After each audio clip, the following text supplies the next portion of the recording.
प्यारे बहनों और भाइयों, मेरा नमस्कार स्वीकार हो। देखिए, आज हम आपके लिए अध्यात्म क्षेत्र में बताएंगे कि चित्त, दृश्य और शरीर, इन तीनों का कारण क्या है।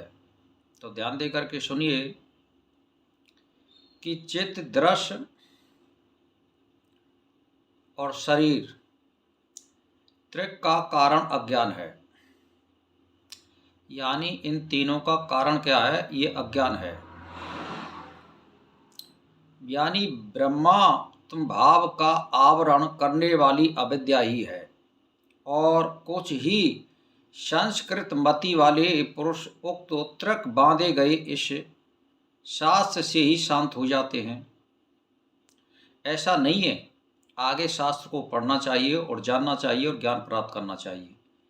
यदि कोई कहे कि केवल बांधने मात्र से इसका सकल अर्थ कैसे अवगत होगा, इस पर आगे उत्तर आता है। यदि पद पदार्थ ज्ञान पुरुष बीच में ही थक करके इसके बांधने से विरत ना हो तो पहले समझ में ना आया हुआ अबुद्ध ग्रंथ का उत्तर ग्रंथ से आगे ग्रंथ से बोध होता है। यानी जैसे मान के चलिए, आपने एक गहरा कुआं खोदा और आपने 10-20 हाथ खोदा, कुछ गीली मिट्टी निकली और उसमें कोई पानी का सूत्र नहीं आया। क्यों? कि पानी का सूत्र वहाँ लगेगा जहाँ रेत और बजरी आएगी। इसीलिए शास्त्र में ज्ञान वहाँ होगा प्राप्त जब आप सगरे ग्रंथ को पढ़ लोगे या पूर्ण किसी ज्ञानी पुरुष से आप वार्तालाप करोगे। और एक दिन नहीं, 2-4 साल आप सत्संग या संगत साधु संतों की या श्रवण मनन या ध्यान चिंतन करोगे, तभी आप पूर्ण ज्ञानी बन सकते हो। एक दिना में और एक महीना में और 15 दिनों में ज्ञानी नहीं बन सकते, और थोड़ा ग्रंथ पढ़ने से भी आप ज्ञानी नहीं बन सकते। तो इसीलिए पूर्ण ज्ञानी पुरुष महात्मा या किसी ज्ञानी गुरु के पास जाना चाहिए और उससे पूरी वार्तालाप करनी चाहिए और लगातार सत्संग और तर्क करते रहना चाहिए। और ग्रंथ को पढ़ना है तो पूरा पढ़ना चाहिए, तभी आपको ज्ञान प्राप्त हो सकता है पूरा, अन्यथा नहीं होगा। ऐसे ही ग्रंथों के मामले में आप पूरा ग्रंथ पढ़िए और तब आपको ज्ञान होगा। तो इसीलिए भ्रम की निवृत्ति के लिए यानी शास्त्र को पूरा पढ़ा जाए और फिर अनुभव किया जाए और गुरु से तर्क किया जाए, तब आगे। इसीलिए कहीं कहीं ऐसा होता है कि जैसे मान के चलो, कुछ ज्ञान आगे दिया है, कुछ मध्य में दिया है, कुछ उत्तर भाग में देते हैं, यानी लास्ट में। तो ऐसे ही मैं आपके लिए स्मृति रूप से, जैसे मान के चलिए कि योग वशिष्ठ को पढ़िए, यह ऋषि प्रणीत शास्त्र और स्मृति रूप है। स्मृति का मूल उद्गम श्रुति है। ईता बता श्रुति का ही क्यों विद्या न करे, यानी निवारण विकार क्यों ना करे, विचार क्यों ना करे।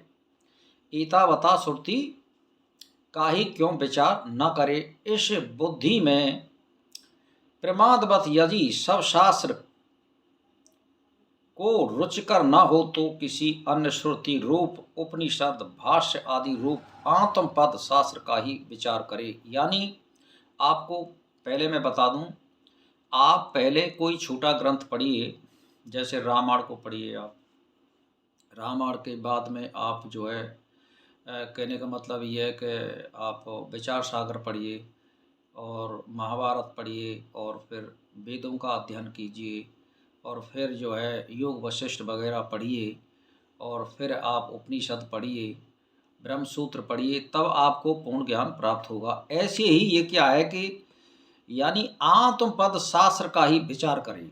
आत्म पद अगर प्राप्त करना है तो आपको अच्छे शास्त्रों का अध्ययन और ध्यान चिंतन करना पड़ेगा। अध्यात्म शास्त्र के विचार से विमुख ना हो, इसी में हमारा तात्पर्य है। इसी शास्त्र का अनुशीलन करें, इसमें हमारा आग्रह नहीं है। यानी आप ऐसे शास्त्रों को पढ़ेंगे जहाँ ज्ञान प्राप्त नहीं है और आपके लिए सत्य मार्ग नहीं दिखा रहा है, तो वहाँ उल्टे आप विपरीत किसी गर्त में जा सकते हो। तो इसीलिए आप सत्शास्त्रों का अध्ययन करें और शास्त्रों का अध्ययन करने के बाद आपको ज्ञान प्राप्त हो जाएगा। सत्शास्त्र ही आपको आगे ले जा सकते हैं, असत शास्त्र आपको आगे नहीं ले जा सकते। इसीलिए भाई और बहनों, मनुष्य आदि विचार रूप अनर्थ से अपनी जिंदगी बर्बाद ना करे और श्रवण और उपाय से उत्पन्न तत्वबोध से संपूर्ण दृश्य को आत्मसात करना चाहिए और बाधपूर्वक आत्मा द्वारा ग्रास करने योग्य बनना चाहिए। यहाँ पर जो दिए गए ये सूत्र हैं, ये बिल्कुल सटीक और वेद से मिलान करते हैं और ब्रह्मसूत्र से मिलान करते हैं। ये कोई बाहरी क्रिया को नहीं बताते हैं, आंतरिक क्रिया को बताते हैं। इसीलिए यानी कहने का मतलब, आयु में बीते गए एक क्षण को भी यदि कोई चाहे सुवर्ण आदि को रात्रि के साथ एकल रत्नों से लौटा लूँ, वापस कर लूँ, तो पा नहीं सकता। ऐसे दृढ़ आयु को क्या व्यर्था गंवाना है, इसके प्रमाद का क्या ठिकाना है, इसके लिए खेद है, महाखेद है। इसीलिए सत्शास्त्रों का अध्ययन करें। आप सोने को एक रात में, या यानी कहने का मतलब ये है कि हीरा को एक ही रात में प्राप्त करने की कोशिश ना करें।